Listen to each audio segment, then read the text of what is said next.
2 दिनों से हमने चर्चा की कि शारीरिक और मानसिक स्वास्थ्य के लिए भोजन की क्या भूमिका है, और आज के समय में, आज के भौतिकवादी युग में हम सभी कहीं ना कहीं शारीरिक और मानसिक व्याधियों से ग्रसित हैं। विशेष रूप से जिस बात को हम स्ट्रेस के रूप में कर रहे हैं, कल हमने बात स्ट्रेस के ऊपर करी थी। तो यदि मैं प्रश्न यहाँ उपस्थित और अपने इर्द गिर्द भी सभी से पूछूं, आर यू स्ट्रेस्ड, तो सभी का उत्तर होता है हाँ। अनिवार्य नहीं है कि वो स्ट्रेस बहुत किसी ऐसी स्थिति या किसी ऐसी वजह से हो जो गंभीरता का विषय हो। हम छोटी छोटी बातों में भी स्ट्रेस्ड हो जाते हैं अपने रूटीन में, अपनी दिनचर्या में। क्योंकि भौतिकवादी युग में हमारे जीवन में इतनी आपाधापी है कि चैलेंजेस ज़्यादा हैं, टारगेट्स ज़्यादा हैं, तो कहीं ना कहीं हम सब स्ट्रेस का शिकार हैं। आज हम इस पे और थोड़ी गहन चर्चा करेंगे और थोड़ा भोज्य पदार्थों के बारे में जो हम 2 दिन से बातें कर रहे हैं कि fruits, vegetable, protein, carbohydrate, vitamin, mineral, इन सब की भूमिका हमारे शरीर में क्या है, तो इनके स्रोत और इनकी एक्चुअल में जो लाइफ साइकिल के लिए जरूरत है, नीड है, वो किस तरह की होती है, तो इस पे भी हम आगे चर्चा करेंगे। प्रश्न ये उठता है कि आर यू स्ट्रेस्ड? तो being a counsellor, being a mentor, मैं हर किसी को यही कहती हूँ कि बर्न आउट योर स्ट्रेस। आसान है, कहना बहुत आसान है, प्रैक्टिकली करना कठिन है, पर फिर भी मेरा मानना है कि जो कंट्रोल्ड फैक्टर हमारे हाथ में है, उनको कंट्रोल करके हम कहीं ना कहीं अपने स्ट्रेस को कम कर सकते हैं। पूरी बात कर लेने के बाद यहाँ फिर से स्ट्रेस को रीडिफाइन करना आवश्यक है, ताकि स्ट्रेस की गंभीरता को हम समझें और उसको कम करने के लिए यदि हम प्रयासशील हो सकते हैं तो प्रयास करें। Researchers define stress as a physical, mental, or emotional response to events that causes bodily or mental tension. Simply put, stress in any outside force or event that has an effect on our body or mind. देखिए, stress केवल एक बात पर आश्रित नहीं है।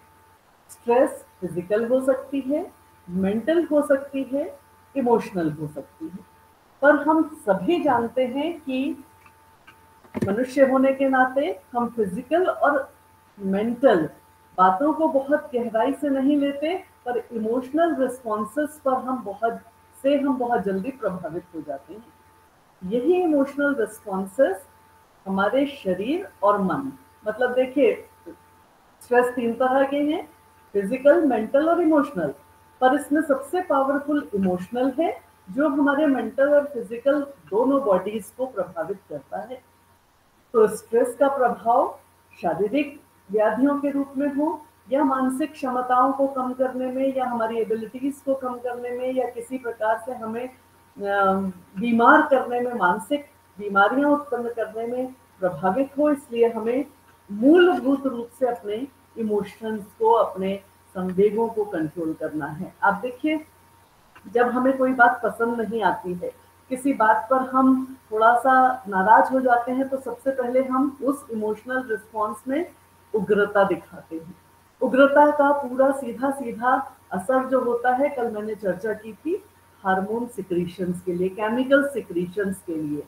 तो serotonin को वो डिक्रीज कर देते हैं और एंडोर्फिन्स को बढ़ा देते हैं, जिसके कारण हमारी उस व्यग्रता या उस उग्र स्वभाव के कारण इमोशनल इम्बैलेंस हो जाता है। फिर वह हम अपने बॉडी लैंग्वेज में लेके आते हैं, हमारा जेस्चर वैसा हो जाता है, हमारी बात करने की टोन बदल जाती है, हमारी आवाज में तेजी आ जाती है। तो इस इमोशनल इवेंट ने हमारी शारीरिक और मानसिक पूरी मांसपेशियों को एक साथ सम्मिलित कर दिया। वस्तुतः स्ट्रेस का प्रभाव हमारे शरीर में ऐसे डिसऑर्डर्स के रूप में आने लगता है, तो जो हमें हेडेक के रूप में, फटीग के रूप में, कभी कभी नौशिया वॉमिटिंग के रूप में, कभी चक्कर आने के रूप में, बहुत ज्यादा उग्रता आ जाएगी तो ब्लड प्रेशर बढ़ने के रूप में, और ब्लड प्रेशर बढ़ेगा तो उसके साथ साथ हमारे हमारे सर्कुलेटरी सिस्टम का इन्वॉल्वमेंट हो जाएगा, तो आप देखिए एक छोटे से इमोशन ने हमारे हृदय तंत्र को भी प्रभावित कर लिया या अपने आप में सम्मिलित कर लिया।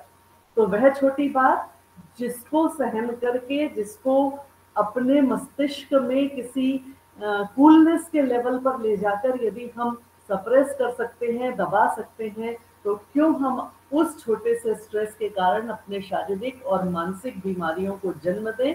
तो यहाँ पर हमें स्ट्रेस को संभालना जरूरी होता है। Now what causes us stress, हमें किन बातों का स्ट्रेस होता है। स्वाभाविक है कि जब हमारे पास किसी काम के साथ ऑप्शंस होते हैं, किसी सिचुएशन के साथ, किसी स्थिति के साथ, सिचुएशन ऐसी हो गई कि हमें निर्णय लेना बहुत आवश्यक है और निर्णय के विकल्प कई हैं, तो बिना बात के हमें स्ट्रेस हो जाता है। और डे टू डे लाइफ में इस प्रकार के स्ट्रेसेस बहुत ज्यादा है। बात करते हैं कि ये स्ट्रेसेस के कॉजेस क्या हो सकते हैं। तो ये कॉजेस ऑफ स्ट्रेस जो है, सबसे पहला पर्सनल लेवल पर हम अपने डे टू डे लाइफ के कामों में, अपने पारिवारिक परिवेश में जो परिस्थितियां उत्पन्न होती हैं, कभी बच्चों का फ्यूचर है, बच्चे बड़े हो गए तो उनके कैरियर बन गया, तो उनके शादी विवाह हो गए, मतलब थॉट्स और प्रोसेस और जीवन साइकिल, जीवन चक्र एक ऐसा गतिमान पाथ है जहां पर हम प्रतिदिन सुबह उठने के बाद, इवन सोते समय और सोने के बाद भी निश्चित रूप से अपने स्ट्रेसेस में उलझे होते हैं। कभी कभी ये हैप्पी मोमेंट्स भी होते हैं जो स्ट्रेस से निकाल देते हैं, पर 80% टाइम रिसर्चर्स कहती हैं कि 80% टाइम हम अपने डे टू डे लाइफ में उन स्ट्रेसेस के कारण या तो एंगर को बढ़ाते हैं, गुस्से को बढ़ाते हैं, एंजाइटी को बढ़ाते हैं, और ये गुस्सा और एंजाइटी, अभी मैंने आपको बताया, आपकी हेल्थ प्रॉब्लम्स उत्पन्न करता है।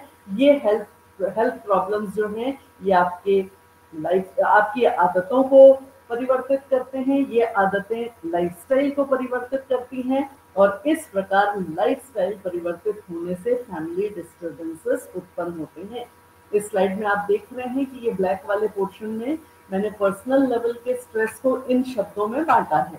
तो आप इसको नोट कर सकते हैं कि पर्सनल लेवल के स्ट्रेस पहले एंगर उत्पन्न करते हैं, फिर एंजाइटी मतलब गुस्सा, आवेश, गुस्से के बाद आवेश आएगा, आवेश के बाद हमारी स्थिति विचलन की होगी, हमारी व्यग्रता बढ़ेगी, व्यग्रता, विचलन, एंजाइटी, स्ट्रेस, एंगर बढ़ने से हृदय जो हेल्थ प्रॉब्लम्स हैं उसमें देखिए, स्ट्रेस बढ़ने से एक कारण ओबेसिटी बढ़ने का भी।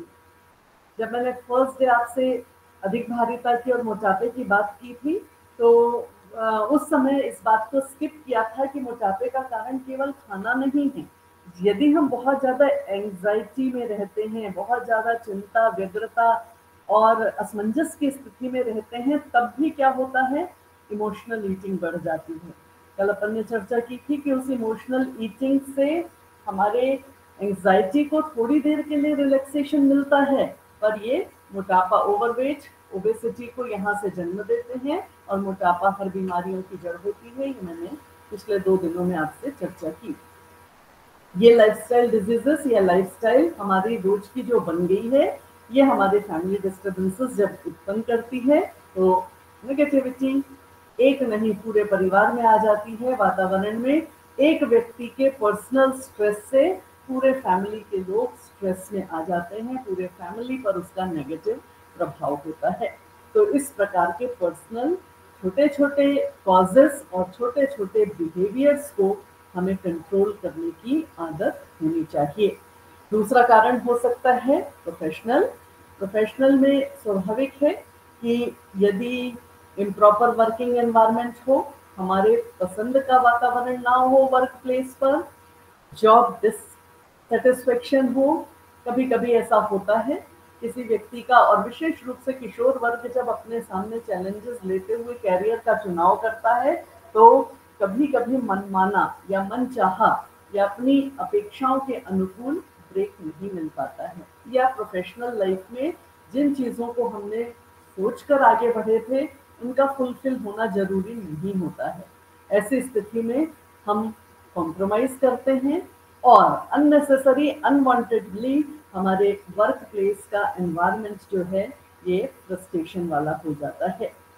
जॉब सेटिस्फेक्शन का होना बहुत जरूरी है, पर यदि मान लीजिए जॉब के रूप में हमारा गोल निर्धारित है पीएससी और यूपीएससी को क्रैश करने का और हम उस लेवल पर नहीं पहुंच पाए हैं, हमें किसी गवर्नमेंट जॉब से या प्राइवेट सेक्टर के जॉब से या एमएनसीज के जॉब से कॉम्प्रोमाइज करना पड़ रहा है या ब्रेक हमें वहां मिला है, तो निश्चित रूप से हमारा वो सपना जो पीएससी यूपीएससी के रूप में देखा हुआ था और वर्तमान जॉब, इन दोनों के बीच में क्लैश तो होगा, डिससेटिस्फेक्शन होगा। लेकिन उस डिससेटिस्फेक्शन को क्षणिक यदि हम सोचकर आगे उस पर गंभीरता से या अपने पूरे मस्तिष्क को इन्वॉल्व न करें, तो यहाँ से हम इस प्रोफेशनल स्ट्रेस से बच सकते हैं। तो चाहे फैमिली के लेवल पे बात करें, चाहे सोसाइटी के लेवल पर बात करें या ग्लोबल लेवल पर बात करें, स्ट्रेस के दो ही स्वरूप हो सकते हैं, या तो पर्सनल या प्रोफेशनल। कोई भी तरह का स्ट्रेस हो, चाहे वो पर्सनल हो चाहे वह प्रोफेशनल स्ट्रेस हो, उसके कॉन्सिक्वेंसेस, उसके जो गंभीर परिणाम सामने आते हैं, इस गंभीर परिणाम में यदि मेनली जो स्ट्रेस को फील करने वाला ग्रुप होता है वो किशोर वर्ग होता है। किशोर और वयस्क का वो युवा वर्ग जिनके ऊपर संभावनाओं की, चैलेंजेस की, चुनौतियों की और अपेक्षाओं की बहुत ज्यादा अधिकता होती है। तो वृद्ध व्यक्ति से तो घर में कोई अपेक्षा नहीं करेगा, बच्चा अभी अपने कैरियर में गया नहीं है, उससे बहुत अपेक्षाएं नहीं रहेंगी। तो मुख्य अपेक्षाओं का बिंदु जो रहता है ये किशोर और युवा वर्ग ही रहता है। कारण मैंने आपको दोनों बताया कि पर्सनल या प्रोफेशनल, यहाँ से स्ट्रेस जब शुरू होता है तो सबसे पहले इस कंसंट्रेटेड स्ट्रेस के कारण हमारा जजमेंट पुअर हो जाता है। तनाव में कोई बात आप सोचेंगे, तनाव को सामने रखते हुए आप किसी बात का निर्णय लेंगे, तो वह निर्णय हमारा पुअर जजमेंट कहलाएगा। मतलब वहां हम जजमेंटल होकर जब बात करते हैं तो हमारे उस स्ट्रेस वाले वातावरण में डिससेटिस्फेक्शन के कारण सही दिशा के रूप में आगे बढ़ने का पावर कम हो जाता है। जो सामने आया, जो अनायास से सूट हुआ या जिस पर परिवार का फोकस ज्यादा है या परिवार का प्रेशर ज्यादा है, हम उस जजमेंट को स्वीकार करते हैं। अगर पुअर जजमेंट को लेकर हम आगे चलते हैं तो हमारी थिंकिंग हमेशा नेगेटिव होती है। हमें बनना कुछ था, हम बन कुछ गए, अब जो बन गए हैं उसको स्वीकार करके उसमें हमें पॉजिटिविटी ढूंढना अनिवार्य है, परंतु नहीं, अधिकांश लोगों के पास ऑप्शन ये होता है कि जो नहीं मिला उसका अफसोस हमेशा होता रहेगा, जो मिल गया उसका अफसोस हम नहीं करते। तो जो सामने है उसको एक्सेप्ट करना नेगेटिव थिंकिंग को दूर करता है। नेगेटिव थिंकिंग यदि बरकरार रहेगी, एंजाइटी, इरिटेबिलिटी मतलब चिंता, व्यग्रता, झुंझलाहट और इन सारी चीजों से अनहैप्पीनेस, व्यक्ति अवसाद में रहने लगेगा, बहुत प्रसन्न नहीं रहेगा, अपने आप को प्रफुल्लित नहीं रखेगा, धीरे धीरे डिप्रेशन में चला जाएगा। देखिए, आज आप डॉक्टर के पास जाइए, आज आप युवा वर्ग के पास बैठिए, इवन वयस्क और वृद्ध व्यक्ति भी, वृद्ध व्यक्ति को घर में संपूर्ण सम्मान नहीं मिल रहा है जो उसे मिलना चाहिए। वर्तमान जीवन शैली इस तरह की है कि जहां पर हर व्यक्ति कामकाजी है, हर व्यक्ति अपनी पर्सनल दुनिया में उलझा हुआ है। वहां पर घर में यदि वृद्ध व्यक्ति है, ऑटोमेटिकली उसका इग्नोरेंस हो जाता है। वृद्ध व्यक्ति का इग्नोरेंस पूरी लाइफ में उसने अपने जीवन को जिस तरह से कमांड किया है, उसका यदि आगे जाके स्वरूप उसके अनुसार नहीं होता है, उस वृद्ध माता पिता या घर में जो भी सदस्य हैं, दादा दादी हैं, नाना नानी, जिस भी वृद्ध अवस्था का व्यक्ति है, यदि उसके अनुकूल परिस्थितियां नहीं होती हैं तो उसके मन में भी डिप्रेशन उत्पन्न होने लगता है। डिप्रेशन के साथ अवसाद जो न दिखने वाला पैमाना है, अवसाद का कोई पैरामीटर नहीं है, उसको मापने का कोई पैमाना नहीं है कि हमने थर्मामीटर लगाया और हमें पता चल गया हमें कितने डिग्री बुखार है। या हमने अपना ब्लड प्रेशर माप लिया, शुगर नाप लिया और हमें पता चल गया हमारा लेवल क्या है। देखिए, डिप्रेशन का कोई लेवल नहीं है। सामान्य डिप्रेशन भी शरीर के लिए उतना खतरनाक है और डीप डिप्रेशन तो आदमी को मृत्यु की तरफ ले जाता है। तो दिखने में, सुनने में, महसूस करने में ये अवसाद या डिप्रेशन एक बहुत सामान्य सी बात लगती है, परंतु हमारे शरीर में व्याधियां, बीमारियां, डिसऑर्डर्स उत्पन्न करने के लिए यह बहुत खतरनाक स्टेप माना जाता है। इस डिप्रेशन और मूडलेसनेस से स्वाभाविक है कि व्यक्ति डिप्रेशन में रहेगा तो उसका मूड हमेशा फ्लक्चुएटिंग रहेगा, पल में तोला पल में माशा। थोड़ी देर में वो भूल जाएगा और थोड़ी देर में फिर उसी अवसाद के घिर जाने पर फिर चिंतित हो जाएगा, व्यग्र हो जाएगा, उदासीन हो जाएगा। उदासीनता बढ़ने से उसकी लोनलीनेस बढ़ेगी। ऐसा डिप्रेशन का व्यक्ति अकेला रहना पसंद करता है, क्योंकि यदि उसके पास कोई ऐसा साथी है, उसके पास कोई ऐसा कंपेनियन है जो उसकी बातों को शेयर कर रहा है, समझ रहा है, उसको गाइडेंस दे रहा है, तो डिप्रेशन की कंडीशन ही नहीं आएगी। लेकिन डिप्रेशन की कंडीशन आने के बाद व्यक्ति हमेशा अकेला रहना पसंद करने लगता है, उसमें लोनलीनेस आ जाती है। और इस घटना के कारण जो दुर्घटना हो सकती है वो मेमोरी लॉस की हो सकती है। कभी कभी ऐसे व्यक्ति विक्षिप्त हो जाते हैं, कभी कभी ऐसे डिप्रेशन वाले शिकार के व्यक्ति सुसाइडल हो जाते हैं। तो यह हमारे समाज में एक बहुत चिंतनीय विषय है। इस गंभीरता को समझते हुए हमें अपने ऊपर उस स्ट्रेस के लेवल को हावी नहीं होने देना है। ये तो इसके मेंटल साइड इफेक्ट्स थे, ये कॉन्सिक्वेंसेस जो थे ये हमारे मस्तिष्क और हमारे मेमोरी संबंधी थे। लेकिन यदि जिस वर्ग की मैं बात कर रही हूँ कि विशेष रूप से युवा और किशोर वर्ग जो है, ये ज़्यादा इस पर कॉन्सिक्वेंसेस होते हैं स्ट्रेस के।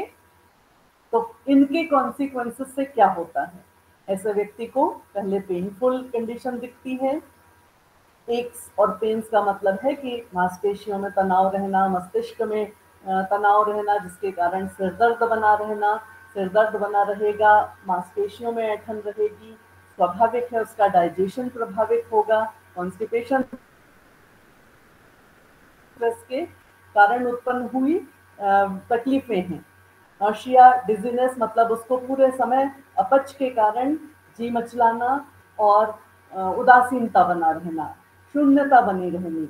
उस शून्यता, उदासीनता के कारण जहाँ भी गैस्ट्रोइंटेस्टिनल ट्रैक्ट हमारा इन्वॉल्व होगा, आमाशय आंत संबंधी विकार यदि उत्पन्न होंगे तो गैस्ट्राइटिस या गैस संबंधी प्रॉब्लम होगी, चेस्ट पेन हो सकता है।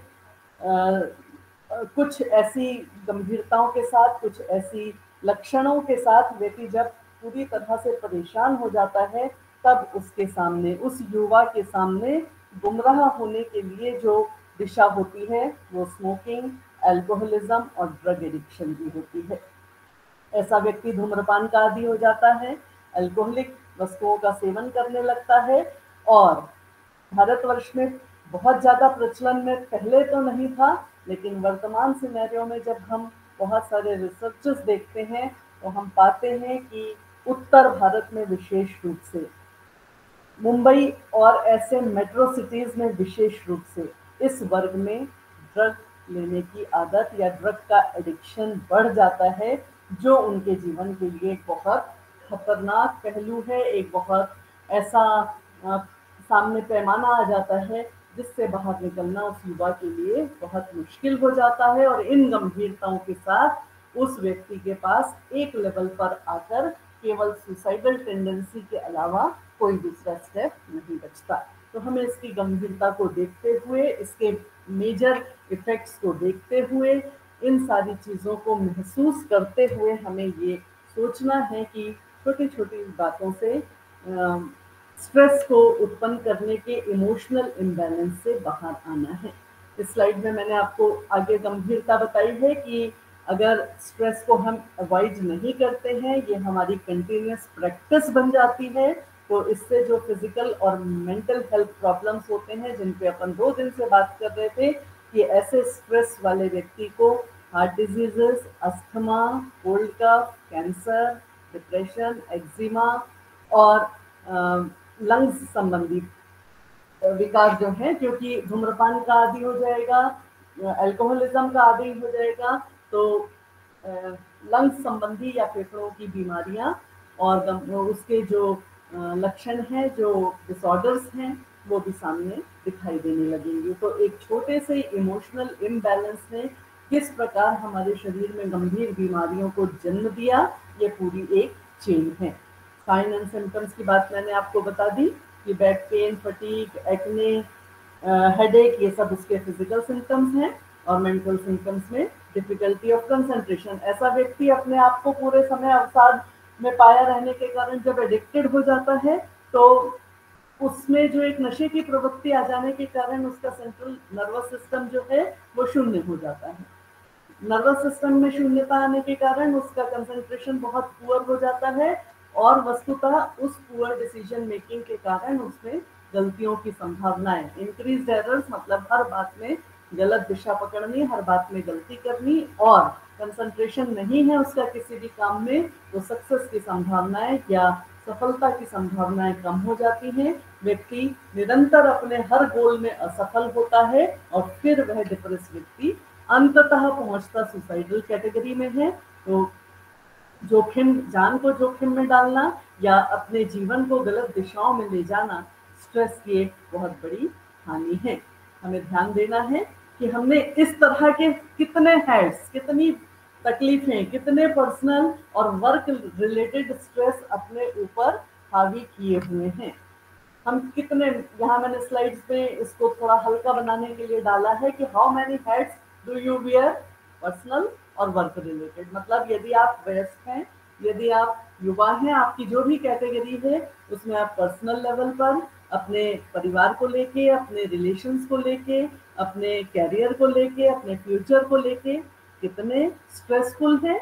और यदि आप कार्यशील हैं, कार्य करने वाले हैं, कामकाजी हैं, तो आपके वर्क रिलेटेड स्ट्रेसेस किस तरह के हैं, कितने हैं। इनको, इनके लिए जो एक रेमेडी है, इनके लिए, इनसे बाहर निकलने के लिए एक जो रास्ता है, वो इनको आप नोट डाउन करिए, इनको कहीं सूचीबद्ध करिए, और देखिए कि जब आप किसी चीज को लिखित रूप में लेने लगेंगे, किसी चीज को आप अपने आप को उससे बाहर निकालने के लिए एनालाइज करने लगेंगे, उसका मूल्यांकन करने लगेंगे, तो आप पाएंगे कि बहुत सारी चीजें अनवांटेड हमने पाली हुई हैं। ऑटोमेटिकली उसमें से आधी तो वहीं खत्म होगी, और कुछ आपकी कोशिश के बाद समाप्त हो जाएगी। तो इस तरह की यदि हमने गलतियां की हैं, या गलती हम कर रहे हैं, या अपने आप से अनभिज्ञ हैं, तो इसको नोट डाउन करते हुए इसका मूल्यांकन करिए और इससे बाहर आने की कोशिश करिए। निश्चित रूप से यदि हमारा सेल्फ कंट्रोल, हमें अपने आप पर पूरी नियंत्रण की क्षमताएं हम में हैं, तो हम अपने इन पहनी हुई टोपियों को, कौन सी टोपियों को, स्ट्रेस वाली टोपियों को एक एक करके कम करते जाएंगे। एक एक करके कम होने के बाद एक समय आएगा कि आप इन तनाव के जीवन को बहुत प्रसन्नता से और राइट डायरेक्शन की तरफ अपना डिसीजन करने लगेंगे। और जब डिसीजन राइट होगा, आप में सहन क्षमताएं, आप में किसी निर्णय को लेने की अभिवृत्तियां विकसित हो जाएंगी, तो इस स्किलफुल पैमाने से, या इसको आप एक पैरामीटर मान लीजिए, एक थर्मामीटर मान लीजिए, इससे निश्चित आप बाहर निकलेंगे, जीवन मंगलमय होगा।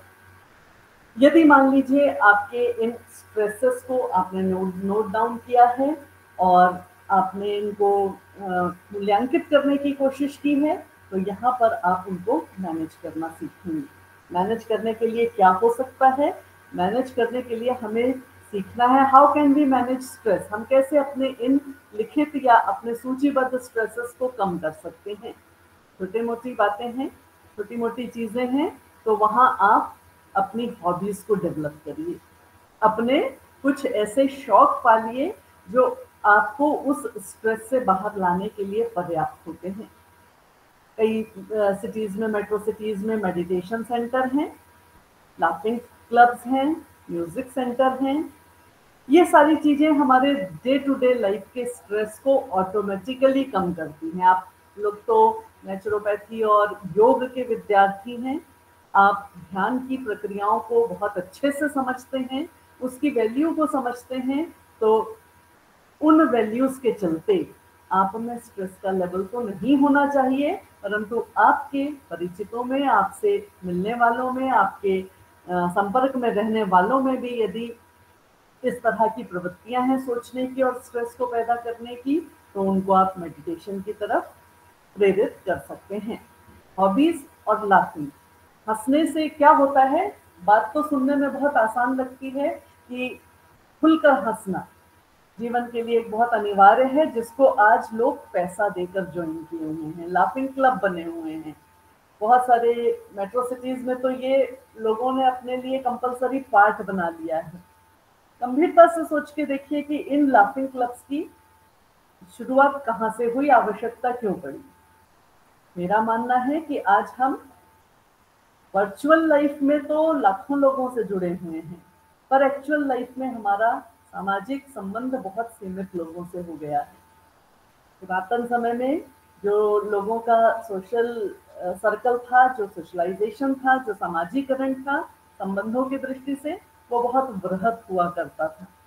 आप यदि अपने घर के बुजुर्गों के पास बैठते होंगे, उन मम्मी पापा दादा दादी नाना नानी के पास बैठते होंगे, तो आप हमेशा सुनते होंगे कि हमने हमारे समय में ऐसा किया। हमने अपने परिवार में देखा कि माँ, दादी, चाची, ये सब महिलाएं एक साथ बैठकर किसी सामूहिक रूप से किसी एक काम को लेकर बैठ जाती थी, और वह काम भी मिनटों में हो जाता था, और आपस में हंसते गाते बातें करते हुए उन पर किसी प्रकार का तनाव भी नहीं होता था। तो पुराने समय में तनाव, इस तरह की लाइफस्टाइल डिसऑर्डर्स की बहुत ज्यादा भूमिका नहीं थी। हेरिडिटी के कारण, दुर्भाग्यवश किसी दुर्घटना के कारण किसी व्यक्ति के सामने मृत्यु का या सुसाइडल का या इस तरह का निर्णय आया, वो एक अलग बात है, परंतु 80% लोगों में आपस में ही मिल बांट कर अपनी भावनाएं, अपने काम, अपने डे टू डे लाइफ के संस्मरण वो शेयर कर लिया करते थे, तो उनको लाफिंग क्लब्स की आवश्यकता नहीं होती थी। आज हम क्योंकि अपने सोशलाइजेशन में बहुत पुअर हो गए हैं, हमारे सामाजिक संबंधों पर लगभग विराम सा लग गया है, केवल हम आमंत्रण पर किसी के पास जाते हैं और व्यवहारिक रूप में वहां अपनी भूमिका निभाते हैं, अन्यथा हम डे टू डे लाइफ में अपने दिल से किसी को स्वीकार न करते हैं और किसी के दिल में अपनी जगह बना पाते हैं। तो एक ये बहुत बड़ा मिसिंग फैक्टर है आधुनिकता के साथ, भौतिकवादिता के साथ, और मैं यूं कहूं कि इस युवा वर्ग में गैजेट्स के बढ़ने के कारण आप सभी चलाते हैं, आप सभी फेसबुक पर हैं, आप सभी इंस्टा पर हैं, और दुनिया भर के जितने भी प्लेटफॉर्म हैं उन सब पर हम जुड़े हुए हैं। महसूस करके देखिए कि आपके किसी एक पिक्चर को, आपके किसी एक पोस्ट को लाइक और शेयर करने वाले तो लाखों मिल जाएंगे, पर आपको वास्तविक रूप में यदि मार्गदर्शन की आवश्यकता है, तो क्या आप किसी ऐसे व्यक्ति को ढूंढ पाएंगे या उसके समकक्ष खड़े होकर अपनी व्यग्रता और उदासीनता शेयर कर पाएंगे, जो आपको सुनने के बाद सही डायरेक्शन और सही काउंसलिंग कर पाए। तो मेरा मानना है आभासी दुनिया इस प्रकार की कोई भूमिका नहीं निभाती है। मेरा ये कहना नहीं है कि आप आधुनिकता के साथ पीछे जाएं, पिछड़ जाएं, नहीं, उनके साथ आप संबंध बनाए रखें, पर उन संबंधों को एक समय सीमा तक निर्धारित करके रखें। युवा वर्ग, किशोर वर्ग, हमारे पास बच्चे आते हैं, उनसे पूछो तो उनके अधिकांश बच्चों की कंप्लेन होती है, और बहुत छोटे अनभिज्ञ बच्चे भी हैं, उनकी कंप्लेन होती है कि मेरे दोस्त के पास फला मोबाइल है, मुझे फला चाहिए।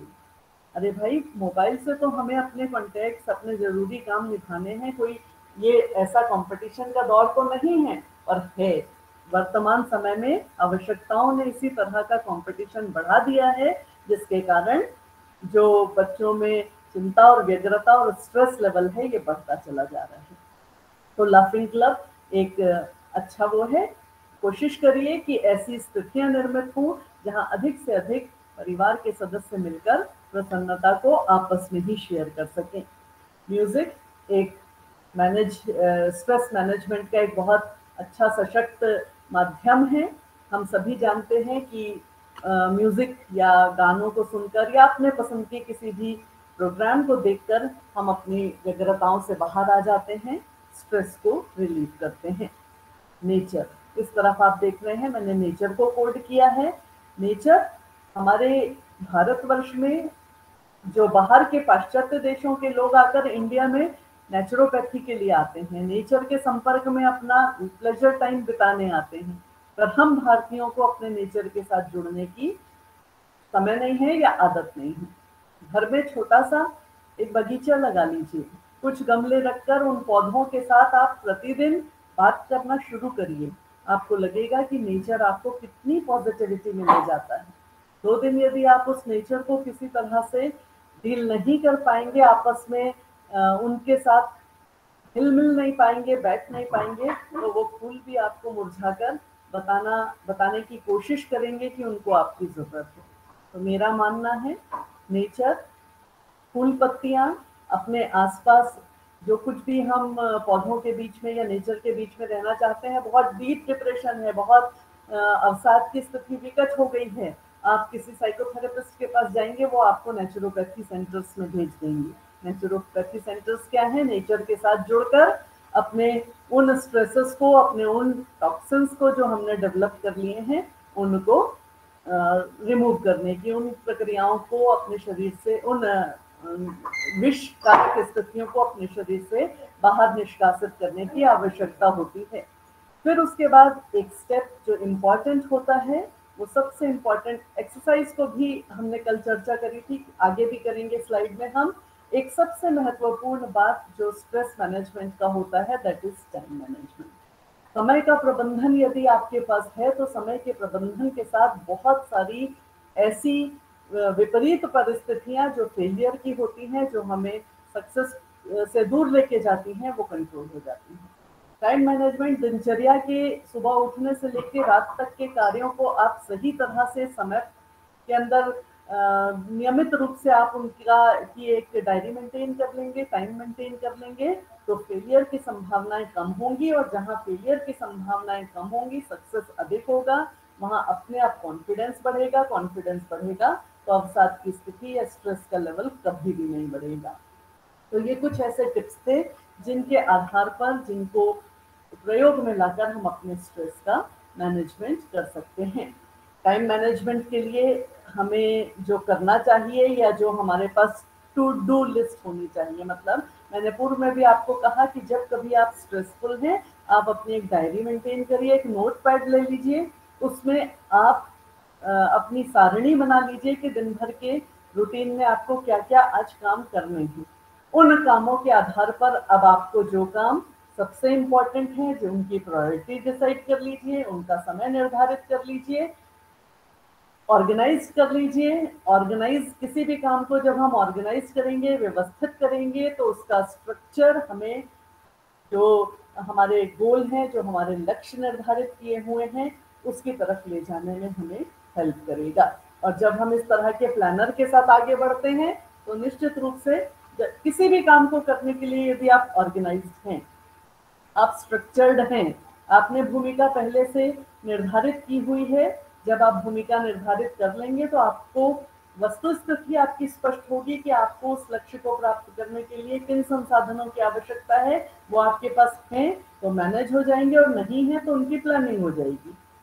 होता क्या है कि हम अपनी डे टू डे लाइफ में कोई गोल निर्धारित करते हैं, उस गोल की समीक्षा नहीं होती कि उस गोल के लिए, उस लक्ष्य के लिए हमारे पास संसाधन क्या है, उसकी पूर्ति हो पाएगी कि नहीं।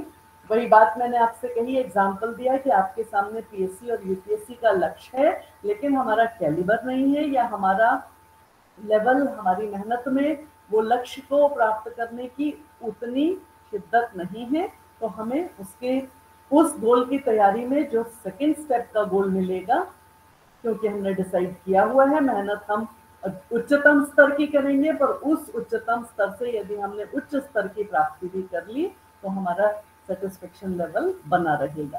पर उच्चतम को निर्धारित करके निम्नतम गोल की प्राप्ति पर हम यदि जाएंगे, तो यह हमारा ऑर्गेनाइज्ड स्ट्रक्चर नहीं है। यहाँ पर हम किसी भी तरह से अपने प्लानिंग को गोल के आधार पर सफल नहीं मानते, और यहीं से स्ट्रेस का प्रारंभ होता है। रिलैक्सेशन, कभी कभी क्या होता है, स्ट्रेस को हटाने के लिए कुछ हमारे पास ऐसे रिलैक्सेशन प्रोग्राम्स होने चाहिए। डीप ब्रीथिंग का मतलब वही है ध्यान, अवसाद से निकलने के लिए कुछ एक्सरसाइजेस, टेप म्यूजिक, और हमारे शेड्यूल में जिन कमर्शियल या नॉन कमर्शियल चीज़ों की आवश्यकता है उनको प्लानिंग में पहले ही करके यदि हम लिस्ट कर लेते हैं तो वो हमें रिलैक्स करेंगे। अन्यथा वो हमको इस तरह के थॉट्स उत्पन्न करेंगे जो टेक्निकली फिर वही होगा, या तो वो हमें मानसिक तनाव देंगे, या वो मानसिक तनाव को यदि हम कम नहीं कर पा रहे हैं तो धीरे धीरे ये फिजिकल डिसऑर्डर में और फिर बीमारियों में बदल जाएगा।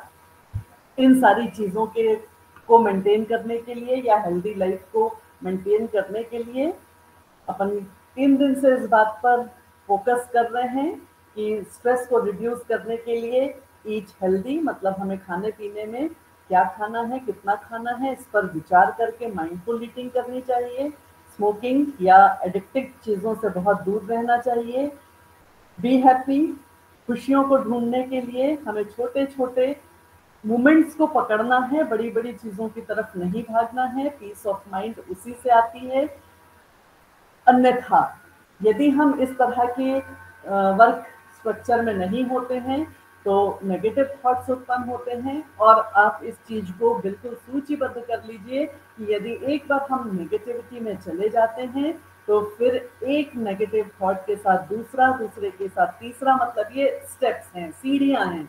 लगातार ये सीढ़ियों पर हम नेगेटिव स्ट्रेस के साथ अपने इन थॉट्स को लेकर जब चलेंगे तो हमारे मन में शांति कभी भी नहीं होगी, क्योंकि एक नेगेटिव थॉट दूसरे को जन्म देता है and pretty soon you have ruined your entire life. इस तरह की नेगेटिविटी से हमारे जीवन का कोई भी सौभाग्यशाली क्षण सामने नहीं रहता। तो इस तरह के स्ट्रेस से हमें दुखी नहीं होना है। इस छोटी बच्ची को देखिए, ये छोटी बच्ची एक गुब्बारे को उछाल रही है, पकड़ रही है और उसी में खुश है।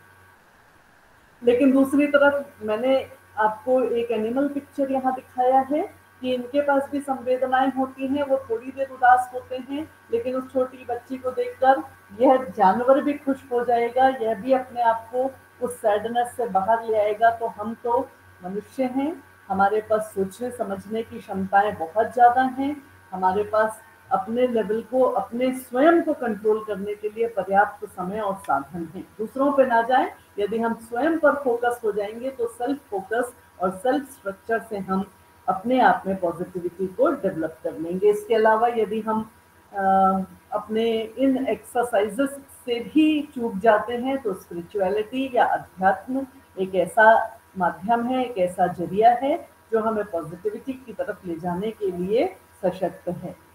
हम सभी जानते हैं कि चाहे हम किसी भी संप्रदाय के हों, हम किसी भी अध्यात्म को मानने वाले हों, हम किसी भी वर्ग विशेष के हों, किसी भी वर्ग विशेष के धार्मिक प्रणेताओं के द्वारा ये कभी नहीं कहा जाता कि आप नेगेटिविटी में जाइए।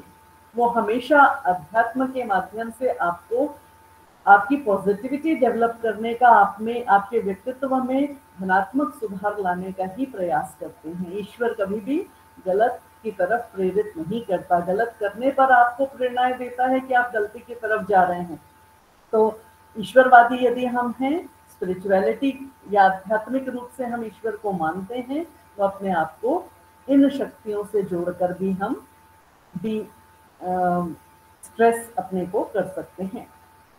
ईटिंग, इस पर अपन बहुत विस्तार से चर्चा कर चुके हैं कि हमें अपने यदि स्ट्रेसफुल कंडीशन में है तो बहुत अधिक शुगर, कैफीन वाली, मतलब कॉफ़ी, चाय, कोको या प्रिजर्व फूड, जिसमें हमने कल जंक फूड और फास्ट फूड की बात करी थी, इन सारी चीज़ों को अवॉइड करना है। ईट न्यूट्रिशियसली, हमें न्यूट्रिशियस चीज़ों को खाना है जिसमें फ्रेश वेजिटेबल और सब्जियों की अधिकता होनी चाहिए। ये मैं आपको आगे बताऊंगी कि कौन सी चीज़ें जो हैं ये हमें खाने से स्ट्रेस की तरफ मुक्ति मिल सकती है। कुछ और आइडियाज़, यदि हम अपने काम को ऑर्गेनाइज नहीं कर पा रहे हैं, यदि हम बहुत सारी चीज़ों में पिछड़ रहे हैं, अपने नेचुरोपैथी से या अध्यात्म से, इन सारी चीज़ों से जुड़े हैं, बहुत अच्छी बात है। फिर भी हमें यदि थोड़ा सा अपने आप को लोनलीनेस लग रही है, या अपने आप को हमें अभी भी अवसाद की स्थिति समझ आ रही है, तो कुछ ये मोर आइडियाज हैं। लाफ ऑफन, बिना मतलब के कभी कभी आईने के सामने खड़े होकर अपने हाव भाव देखते हुए मुस्कुराने की कोशिश करिए। कोई नहीं है हमारे पास, हमारा सोशलाइजेशन बहुत पुअर है, पर हम तो हैं अपने पास। तो आईने के सामने खड़े हो जाइए, अपने आप को, अपने चेहरे को देखकर, यदि आपका चेहरा मुरझाया हुआ है, थका हुआ है, तो चेहरे को देखते हुए आप उसको मुस्कुराने की कोशिश करवाइए। निश्चित आपके इस तरह से कृत्रिम रूप से हंसने से क्या होगा, अब आप कहेंगे कि मैं ऐसी बात क्यों कह रही हूँ, तो मेरा ये आइडिया या ये बात आपसे शेयर करने का जो साइंटिफिक रीजन है वो ये है कि जब आप किसी अवसाद की स्थिति में, तनाव और चिंता की स्थिति में रहते हैं, तो आपकी लगभग 150 मांसपेशियां उसमें इन्वॉल्व हो जाती हैं, मस्तिष्क से लेके पूरे शरीर की, और विशेष रूप से जो फेशियल नर्व्स हैं, इसमें आपकी लगभग 150 मांसपेशियां इन्वॉल्व होती हैं। जबकि हंसने के समय आपकी 60 से 65 मसल्स जो हैं ये इन्वॉल्व होती हैं, क्योंकि हंसने में आपके बॉडी में केवल फेशियल चेंजेस आते हैं, केवल आपके जो हाव भाव हैं ये मस्तिष्क और फेस के बीच में रहते हैं, मांसपेशियां कम इन्वॉल्व होती हैं। लेकिन जब हम तनाव की स्थिति में रहते हैं तो मस्तिष्क से लेकर पैर तक की मांसपेशियां खिंचाव में आ जाती हैं। तो अब आप देखिए कि आपके शरीर में 50-55 मांसपेशियों को काम करने के लिए कितनी एनर्जी चाहिए, और जब आप तनाव में हैं तो वो 150 मांसपेशियों को रिलैक्स करने या उनको अपने उस पोजीशन में आने के लिए कितनी एनर्जी की आवश्यकता है। तो ये बड़ी साइंटिफिक बात है कि जितनी मांसपेशियां किसी काम में क्रियाशील रहेंगी, उतनी ऊर्जा की आवश्यकता हमें रहेगी, और उतनी ऊर्जा यदि हम प्राप्त नहीं कर पा रहे हैं या हमारे शरीर की मांसपेशियां उस ऊर्जा को रिलीज करने में खत्म होती चली जा रही है, तो निश्चित हमारे शरीर में जो है वो डिटीरियोरेशन होगा, डैमेज की कंडीशन आएगी, टूट फूट की प्रक्रियाएं बढ़ेंगी। तो हंसना केवल एक मात्र रेमेडी नहीं है, ये हमारे शरीर की वो फिजिकल एक्टिविटी है जो पूरे एनर्जी साइकिल को गवर्न करती है, पूरी एनर्जी चक्र का निर्धारण करती है। तो इस टिप को आप आजमा के देखिए। Try a new thing. कभी कभी होता है कि जो हमारा तनाव या हमारी बोर्डम जो होती है, जो फटने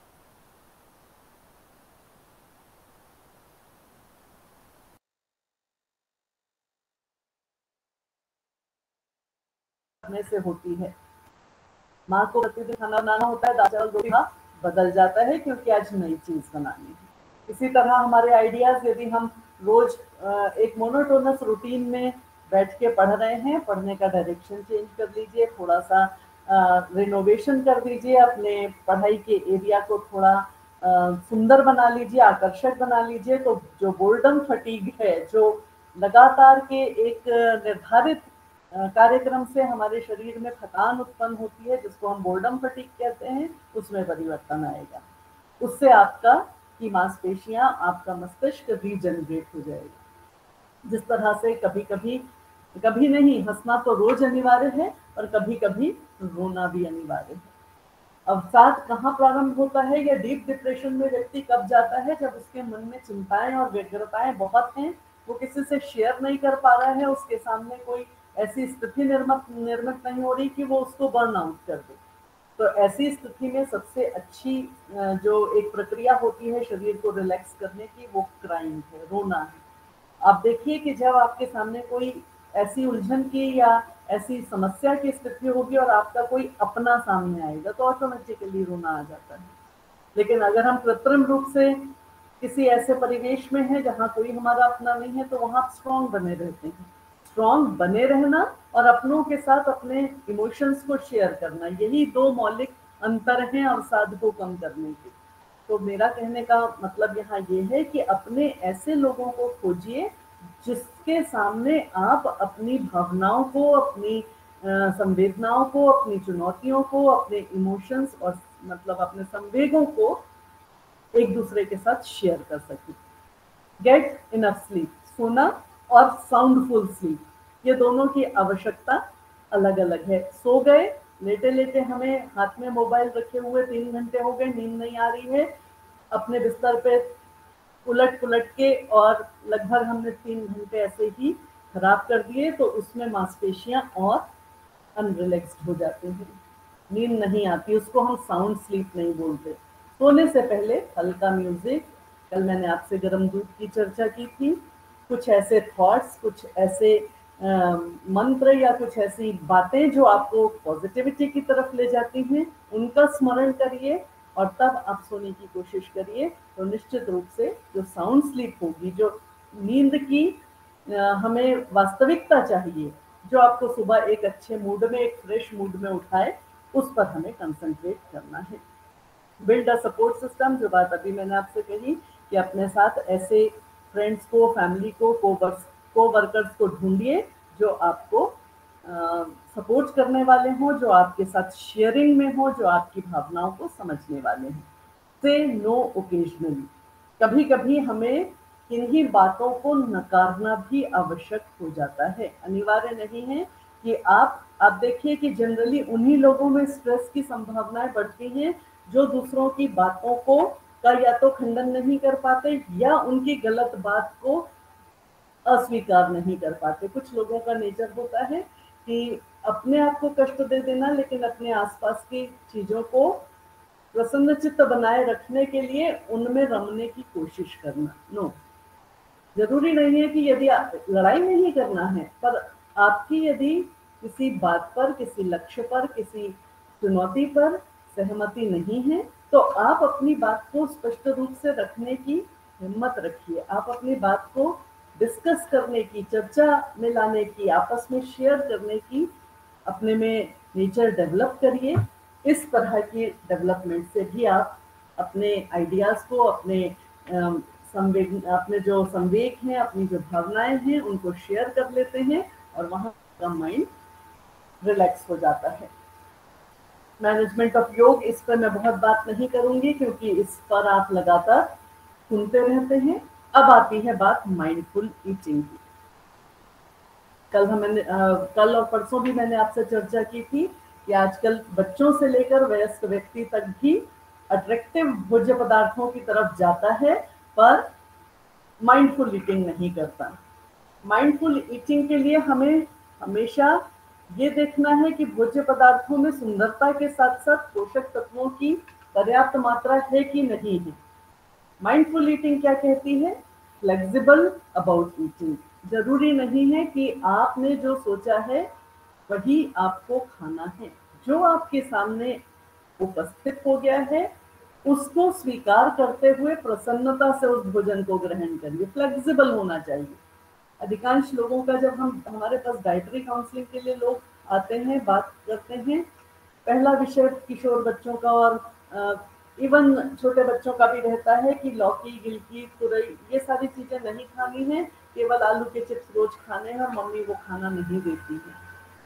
ठीक है, रोज हम बच्चे को आलू नहीं खिला सकते, हर तरह की सब्जियां खिलानी है, पर बच्चे को खिलाने के लिए या उसके सेटिस्फेक्शन लेवल को लाने के लिए हमें उस खाने का स्वरूप बदलना है।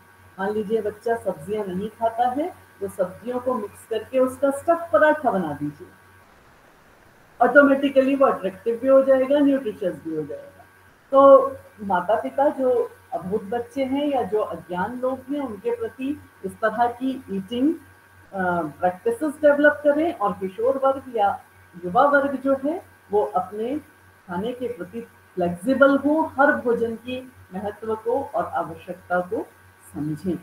अवेयर ऑफ न्यूट्रिशनल नीड्स, हमारी पोषण की संबंधित आवश्यकताएं क्या हैं? कल मैंने आपसे चर्चा की थी, आप किस तरह का काम कर रहे हैं। आप में हार्ड वर्किंग है, मॉडरेट वर्कर हैं, या आप सीडेंटरी वर्कर हैं। यदि बहुत आरामदायक कंडीशंस में काम कर रहे हैं तो आपको अपने एनर्जी की रिक्वायरमेंट मालूम होनी चाहिए। यदि आप बहुत हार्ड वर्किंग हैं, न्यूट्रिशनल लेवल आपका कहाँ होना चाहिए, इसकी आवश्यकताएं आपको मालूम होनी चाहिए। और हमारे शरीर के भोज्य पदार्थों की आवश्यकताएं दो बातों पर निर्भर करती हैं कि हमारे शरीर में कितनी ऊर्जा की आवश्यकता है और हमारे शरीर की बॉडी बिल्डिंग कैसी है। बच्चे हैं, बच्चों की बॉडी की ग्रोथ जो है ये फास्ट होती है, उनको प्रोटीन की अधिक आवश्यकता है। विशेष कंडीशंस हैं, हमारे शरीर में टूट-फूट हो गई है, चोट लग गई है, गर्भावस्था की अवस्था है, धात्री माता है, इनको अपने साथ-साथ अपने उस अबोध बालक की भी परवरिश करना है, तो उनकी न्यूट्रिशनल डिमांड बढ़ जाती है। किसी बीमारी की स्थिति आ गई है, तो बीमारी के अकॉर्डिंग आमाशय से संबंधित बीमारियां हैं तो लिक्विड डाइट की आवश्यकता है। यदि इस तरह की अवसाद की स्थिति है तो अट्रैक्टिव और कलरफुल भोज्य पदार्थों की आवश्यकता। तो हमें अपनी न्यूट्रिशनल नीड्स मालूम होनी चाहिए। इन टच विद बॉडी मतलब हमारी हंगर और फुलनेस। कल मैंने आपको एक उदाहरण बताया था कि एक हमारी फिजिकल नीड होती है जो हमें भूख या हंगर उत्पन्न करती है, एक हमारी मानसिक भोज्य पदार्थों के प्रति नीड होती है जिसको हम शुद्धा कहते हैं। जैसे मान लीजिए हम दाल चावल रोटी सब्जी घर से खाकर निकले हैं और फुल डाइट लेके निकले हैं और न्यूट्रिशनल नीड पूरी हो गई है, पर फिर भी हम किसी अट्रैक्टिव भोज्य पदार्थ के पास से गुजरते हैं। मान लीजिए आपके रास्ते में चाट की दुकान आई और एक फ्लेवर, एक खुशबू आपको वहां से आई, तो भूख तो नहीं है लेकिन उसने आपको अट्रैक्ट किया।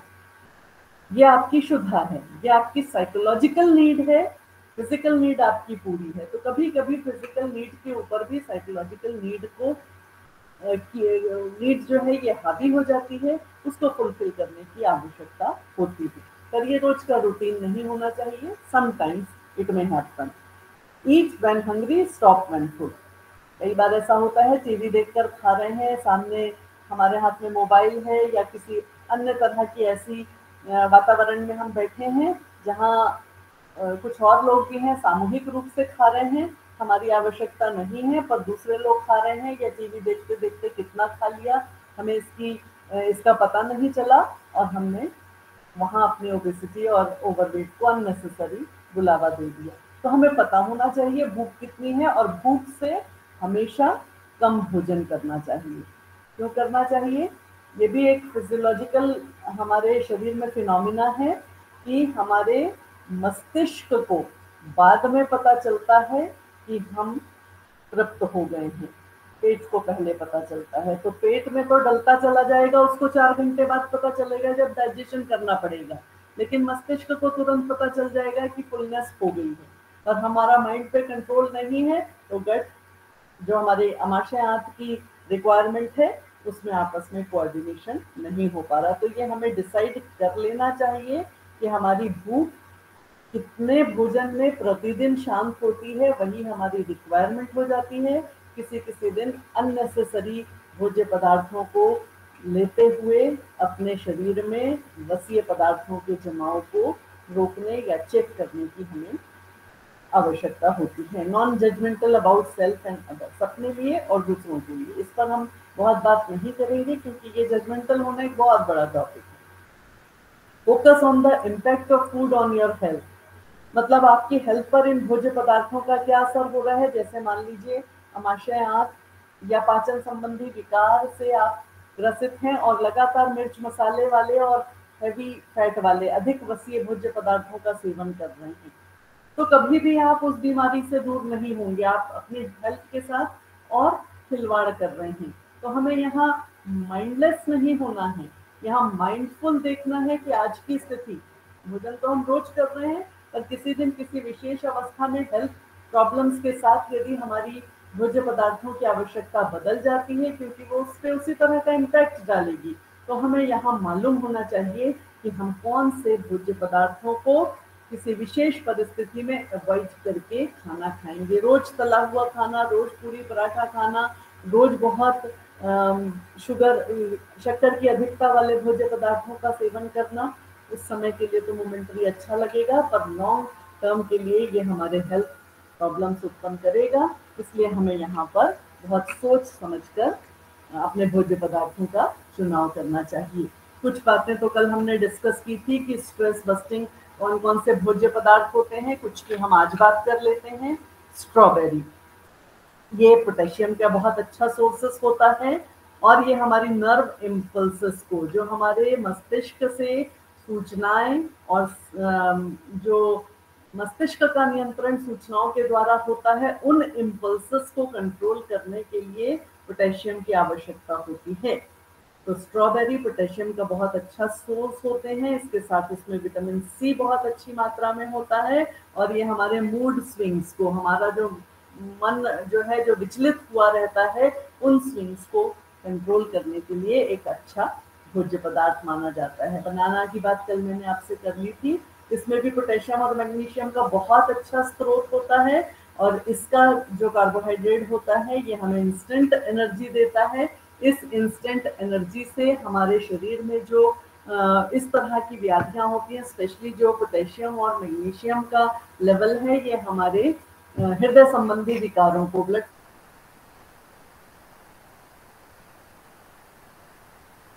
फ्रूट होता है, तो स्ट्रॉबेरी के साथ बनाना का भी सेवन करना चाहिए। सनफ्लावर सीड्स, सनफ्लावर सीड सूरजमुखी के जो बीज होते हैं, तो हमें जो तेल का इस्तेमाल करना है, जो कुकिंग ऑयल है, हम सनफ्लावर का यूज कर सकते हैं। इसमें मैग्नीशियम बहुत अच्छी मात्रा में होता है, और इस मैग्नीशियम के कारण हमारे मस्तिष्क से, कल भी मैंने आपको बताया था कि सेरोटोनिन का सिक्रीशन फील गुड या हैप्पीनेस इंडेक्स को बढ़ाता है, तो सनफ्लावर में इसकी पर्याप्त मात्रा होती है।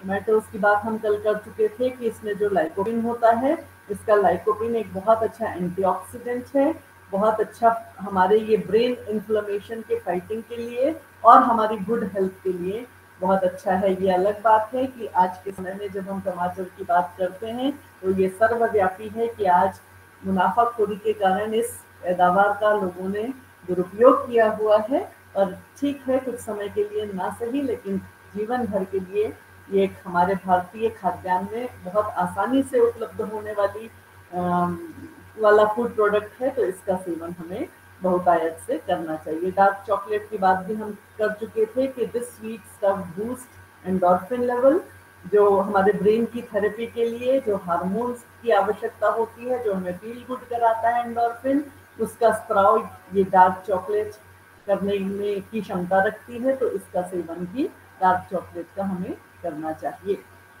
कुछ और ऐसे भोज्य पदार्थों के टिप्स हैं, जैसे जिंजर मतलब अदरक। अदरक हमारे डाइजेस्टिव सिस्टम के लिए बहुत अच्छी भारतीय उसमें उपलब्ध सब्जी है, या रूट जिसको कहना चाहिए, सूखे रूप में भी इसका हम इस्तेमाल पाउडर बनाकर कर लेते हैं। तो सौंठ के रूप में या जिंजर के रूप में ये हमारे शरीर के इन्फ्लेमेशन को, ब्लड सर्कुलेटरी सिस्टम को और पेन को रिड्यूस करने में, कम करने में सहायक होता है। तो इसको एक हम कॉमन ऐसी भारतीय स्पाइस या एक ऐसी औषधि मानते हैं, जो हमारे normal day to day life के डाइजेस्टिव और सर्कुलेटरी सिस्टम के वेलनेस के लिए, उसको के रख रखाव के लिए अच्छा माना जाता है। ब्रांड सीरियल्स, ब्रांड सीरियल्स का मतलब होता है मोटे अनाज। अब आप देखिए, दाल चावल भी जो हम रोज खा रहे हैं, जो दाल चावल के ऊपर एक परत होती है जिसको हम ब्राउन लेयर कहते हैं, जो भी अनाज के दाने होते हैं, उन दानों में जो आप आंख से तो नहीं दिखाई देता, पर उसके ऊपर एक हस्क होता है, मोटा छिलका होता है, जिसको मशीन से या धान की कुटाई से बाहर निकाल दिया जाता है, और उसके बाद की जो लेयर होती है वो ब्राउन लेयर कहलाती है।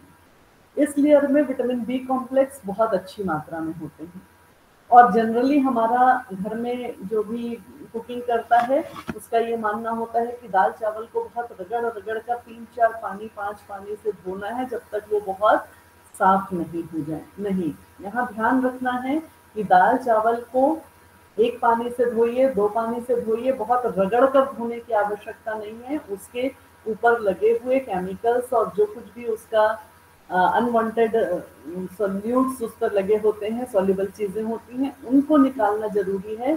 पर जब हम उसको बहुत रगड़ रगड़ कर धोते हैं, तो उसके ऊपर की ब्राउन लेयर टूट जाती है, वस्तुतः उसके बी कॉम्प्लेक्स सारे नष्ट हो जाते हैं, क्योंकि विटामिन बी जो होता है ये वाटर सॉल्युबल होता है, पानी में घुलनशील होता है। तो 2 बातें ध्यान रखनी है कि दाल चावल को बहुत रगड़ कर नहीं धोना है, और भिगो कर रखने के बाद उस पानी को फेंकना नहीं है। धोने के बाद भीगे हुए चावल को उसी पानी में या दाल को उसी पानी में पकाना है, क्योंकि ये पानी धोकर फेंक देने से वाटर सॉल्युबल सारे विटामिन का लॉस हो जाता है। तो हमारे फिजिकल बॉडी के परफॉर्मेंस के लिए विटामिन बी कॉम्प्लेक्स की बहुत आवश्यकता है क्योंकि ये पूरे एनर्जी लेवल को मेंटेन करता है, पूरे ऊर्जा चक्र को ये पूरी तरह से चयापचय करने के लिए आवश्यक होता है, इसलिए हमें इसका ध्यान रखना है। समय समय पर अपने भोजन में अपने मूड को रिफ्रेश करने के लिए लिक्विड मील्स पर भी हमें कंसंट्रेट करना चाहिए। वो जूस जरूरी नहीं है कि पाइनएप्पल का हो, कि एप्पल का हो, कि संतरे का हो, मिक्स भी ले सकते हैं। मौसम के अनुकूल गाजर की बहुतायत होती है तो कैरेट जूस को का सेवन करिए, क्योंकि कैरेट में जो कैरोटिनॉइड्स होते हैं, जो नारंगी वर्णक पदार्थ होते हैं, ये बहुत महत्वपूर्ण होते हैं आंखों की रोशनी के लिए। विटामिन ए का सबसे अच्छा सुलभ और सर्वोत्तम चीज, रीजनेबल मतलब हमारे आय के उसमें बजट में आने वाला पदार्थ है। तो जरूरी नहीं है बहुत महंगे फलों का सेवन करें, हमें मौसमी फलों पर ही आश्रित रहना है। मौसम के अनुकूल नेचर ने हमें जो भोज्य पदार्थ उपलब्ध कराए हैं वो हमारी आवश्यकताओं के आधार पर ही उस मौसम में दिए गए हैं। तो मौसम के आजकल मॉल टेंडेंसी हो गई है, मॉल में तरह तरह की चीजें मिलने लगी हैं, लेकिन वो सब कोल्ड स्टोरेज वाली हैं, वो सब संधारित की हुई हैं, वो सब प्रिजर्व की हुई हैं। आवश्यकता नहीं है हमें उन महंगे भोज्य पदार्थों को लेने की। अभी यदि अमरूद का सीजन है, अभी यदि बेर का सीजन है, अभी यदि आंवले का सीजन है, तो ये बहुत सुलभ और सस्ते फल और सब्जियां हैं। यही हमारे शरीर को सपोर्ट करेंगी, यही हमारे शरीर को उचित पोषण देंगी, क्योंकि प्रकृति ने उस समय उसकी डिमांड भेजी है। एनालाइज करके देख लीजिए कि गर्मी के दिनों में ही तरबूज और खरबूज और ककड़ी और चुकंदर क्यों आता है, क्योंकि उसका वाटर कंटेंट अधिक होता है और गर्मी में हमें वाटर कंटेंट की अधिक आवश्यकता है। इसके विपरीत मूंगफली है और ऐसी चीजें हैं, गज्जक है, तिल है, इनकी आवश्यकता ठंड में क्यों पड़ती है, क्योंकि ठंड में शरीर के तापक्रम को निर्धारित करने के लिए हमें फैटी लेवल को बढ़ाना है। तो वस्तुतः वहां पर मूंगफली या कोकोनट और तिल और अलसी, इन चीजों का सेवन ठंड में अधिक होता है। तो नेचर ने हमारे शरीर को जैसा बना के भेजा है, हमें नेचर से उसी चीजों को एडजस्ट करना है।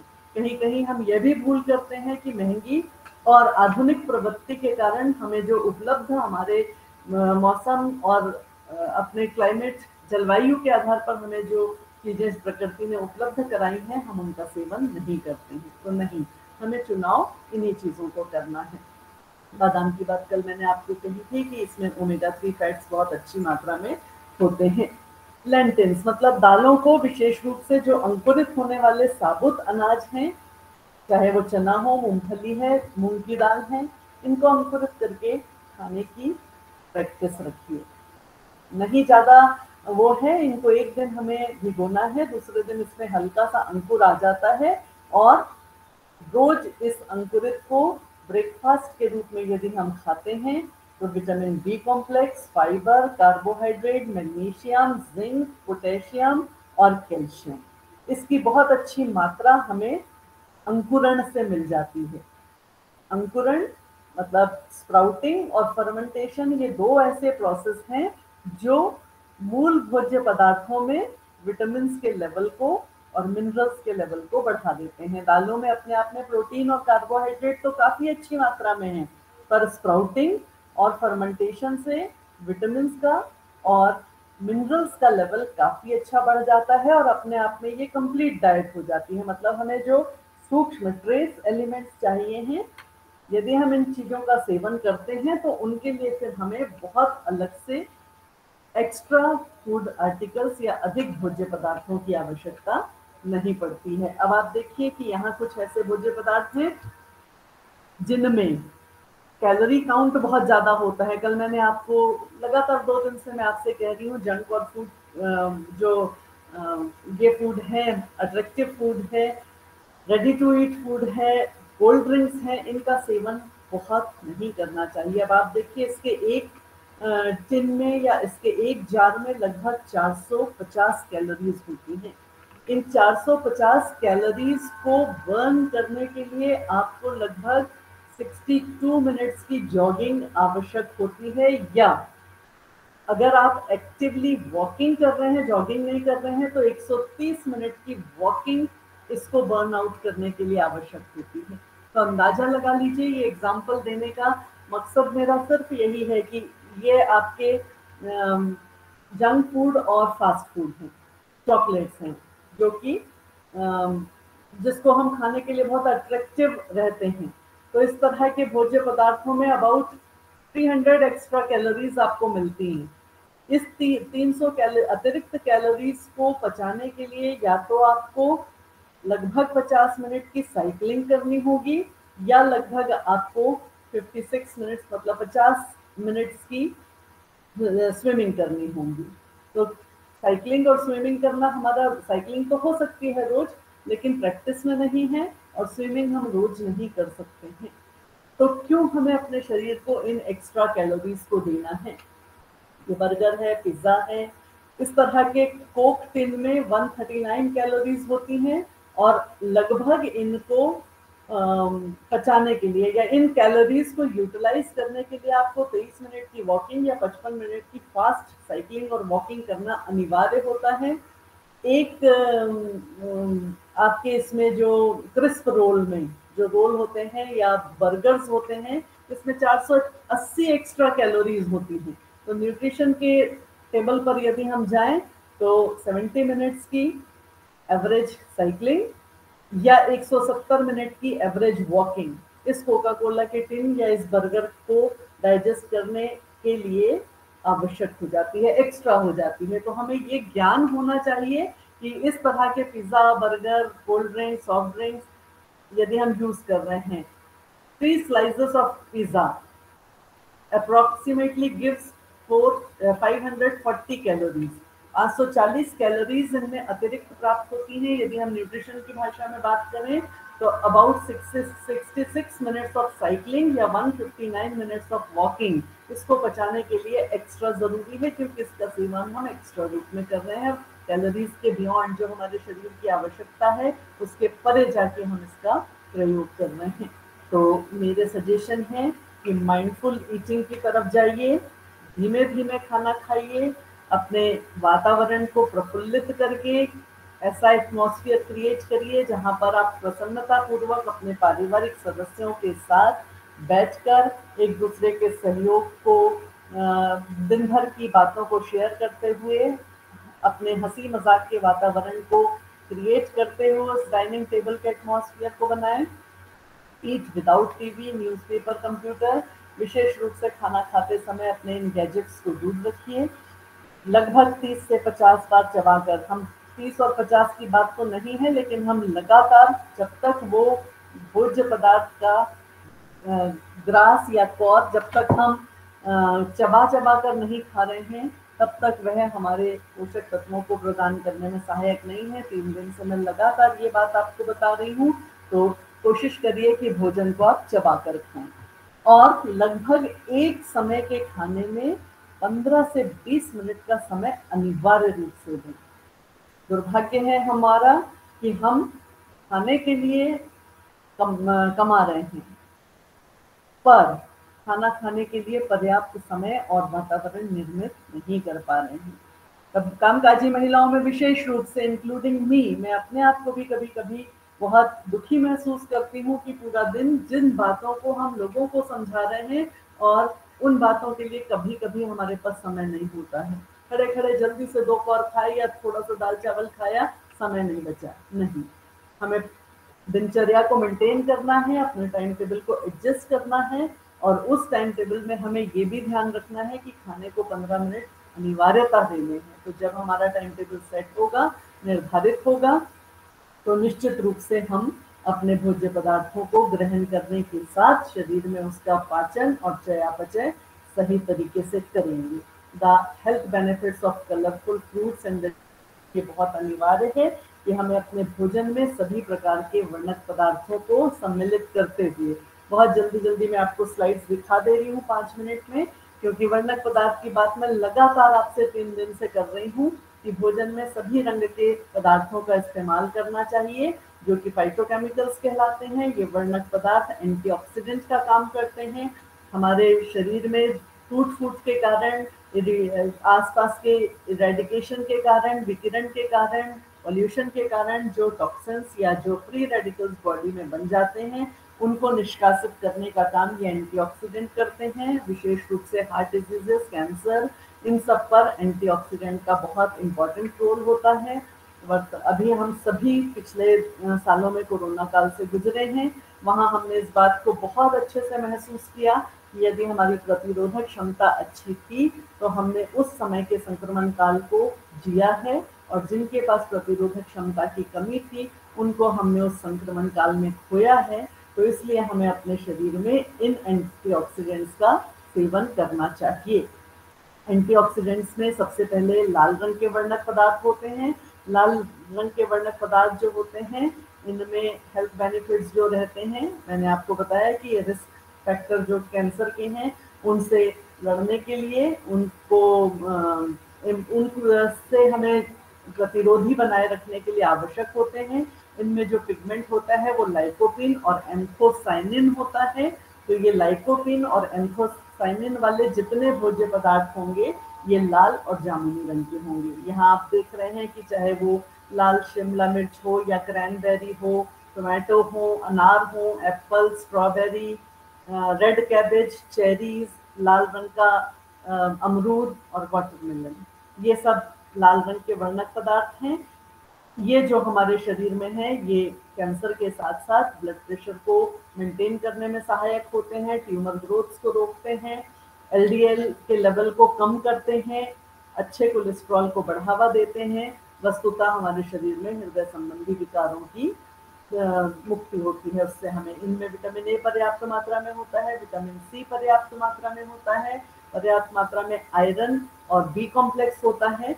फाइबर की उपलब्धता सभी प्रकार के फल और सब्जियों में पर्याप्त मात्रा में होती है, तो इनका हमें सेवन करना चाहिए। दूसरा वर्णक पदार्थ नारंगी रंग का होता है, जिसको हम कैरोटिनॉइड्स कहते हैं। इसमें कैरोटिन नाम का वर्णक पदार्थ होता है, विटामिन ए का सबसे अच्छा स्रोत होता है। जितने नारंगी फल और सब्जियां होती हैं ये विटामिन ए के सबसे अच्छे सर्वोत्तम स्रोत हैं, चाहे वो कुमड़ा है, स्वीट पोटैटो है, कैरेट मतलब गाजर है, आम है, तरबूज है, तरबूज नहीं खरबूज है, ऑरेंज मतलब संतरा है, पपीता है, और स्वीट कॉर्न्स हैं जो मीठे भुट्टे आते हैं। इसमें भी बहुत मीठे नहीं, दोनों भुट्टे में, दोनों प्रकार के मेज में बहुत अच्छी मात्रा में ये वर्णक पदार्थ पाया जाता है। ये भी कैंसर फाइटिंग होता है, हृदय विकारों को दूर करता है, हमारे इम्यूनिटी लेवल को बढ़ाता है, ब्रेन फंक्शनिंग को इम्प्रूव करता है। तो हमें इस प्रकार के ऑरेंज फल और सब्जियों का इस्तेमाल भी करना चाहिए। Yellow fruits and vegetables, yellow fruits and vegetable में ल्यूटिन एंड ज़ैंथिन नाम का जो वर्णक पदार्थ होता है ये इनके पीले रंग को प्रदान करने में सहायक होता है। इसके बेनिफिट जो है, decreases risk of muscular degeneration, मांसपेशियों के विखंडन को रोकता है और मांसपेशियों के खिंचाव को या उनकी गतिविधि को बनाए रखता है। It also increases our energy level, immune system को, हमारे प्रतिरोधी तंत्र को सशक्त बनाता है। पाइनएप्पल है, कॉर्न है, नींबू है, येलो पेपर पीले रंग की शिमला मिर्च है, पीले रंग के एप्पल, नाशपाती, पपीता, ये सब फल जो हैं ये इस कैटेगरी में है। ग्रीन लीफी वेजिटेबल जिसमें क्लोरोफिल नामक न्यूट्रिएंट पिगमेंट होता है, ये येलो हरे रंग की फल और सब्जियां जो हमारे शरीर में कैंसर के रिस्क को, ब्लड प्रेशर को, एलडीएल को, फ्री रेडिकल डैमेज को, साथ में हमारी आंख या हमारे विजन को, तंत्रिका तंत्र को, ब्लड सेल के प्रोडक्शन को, क्योंकि इसमें आयरन काफी अच्छी मात्रा में होता है, और हमारे इम्यून सिस्टम या प्रतिरोधी तंत्र को भी सुरक्षित रखने का काम करते हैं। इन फल और सब्जियों के अंतर्गत कीवी है, ये जितने भी फल और सब्जियां आप देख रहे हैं, ब्रोकली है, एस्पैरेगस है, मेथी है, पालक है, ग्रीन बीन्स हैं, जितनी भी फलियां हैं और जितने भी ग्रीन एप्पल्स हैं, ये सारी चीज़ें, कैबेज है, बंद गोभी है, अंगूर हैं, ये सब ग्रीन पिगमेंट्स वाले जो क्लोरोफिल वाले होते हैं, ये green vegetable, green leafy vegetable कहलाते हैं। ब्लू और पर्पल में एंथोसाइनिन बहुत अच्छी मात्रा में होता है, इसका मूल जो वो है एंथोसाइनिन पाया जाता है इनमें। ये भी हमारी एलडीएल को, कोलेस्ट्रॉल लेवल को कैंसर ग्रोथ को और इम्यून सिस्टम को स्ट्रॉन्ग करने में काफ़ी इम्पॉर्टेंट भूमिका निभाते हैं। साथ साथ में ये हैप्पी इंडेक्स को बढ़ाते हैं क्योंकि इनका ग्लूकोज लेवल काफ़ी अच्छी मात्रा में होता है। इनके अंतर्गत हम जितने भी प्रकार के आलू बुखारे हैं, रेजिन्स हैं, अंगूर हैं, ब्लैकबेरीज हैं, बैंगन है, प्याज है, रेड अनियंस, ये सब जिनमें जामुनी रंग होगा, कई बार मूली में भी होता है, शलजम में भी होता है। तो ये जो पर्पल कलर वाले, ब्लू और पर्पल कलर वाले पिगमेंट्स हैं, एंथोसायनिन के रूप में इसमें ये पिगमेंट पाया जाता है। और अंतिम होता है व्हाइट पिगमेंट, जिसमें ज़ैंथीन, एंथोज़ैंथीन काफ़ी अच्छी मात्रा में होता है। ब्लड प्रेशर को नियंत्रित करने में, स्टमक संबंधी कैंसर, हार्ट रेस, कोलेस्ट्रॉल लेवल को मेंटेन करने में इनकी काफ़ी अच्छी भूमिका होती है।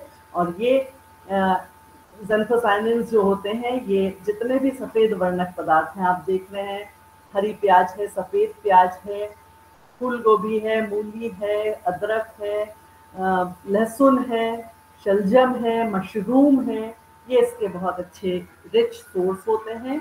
और ये सब हमारे भारतीय खाद्यान्न में बहुत प्रचुर मात्रा में पाए जाते हैं।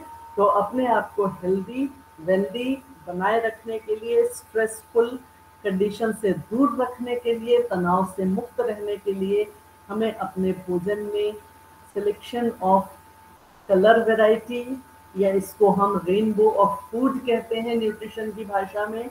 तो रेनबो हम सभी जानते हैं कि हमारे जीवन में कितना उत्साह भर देता है। तो इस तरह के रेनबो युक्त भोज्य पदार्थों को यदि आप अपनाते हैं, इन टिप्स के साथ आगे बढ़ते हैं, तो निश्चित रूप से आप स्वस्थ रहेंगे, प्रसन्न रहेंगे, तनाव मुक्त रहेंगे।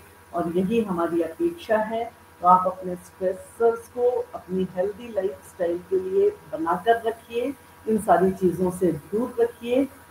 क्योंकि ये एक बहुत अच्छी सेइंग मेरे को एम लैंडर्स की लगती है, people take advantages of you only with your permission. मतलब आप स्वयं और आपसे जुड़े हुए लोग आपकी परमिशन के बिना आपको कभी भी डिस्ट्रैक्ट नहीं कर पाएंगे, आपका दुरुपयोग कभी भी नहीं कर पाएंगे। आपकी परमिशन होगी तो ये सब चलेगा। तो why should not we live with happiness index. आप अपने आप को प्रसन्न रखिए। इसके साथ यदि आपकी कोई प्रश्न है, आमंत्रित हैं।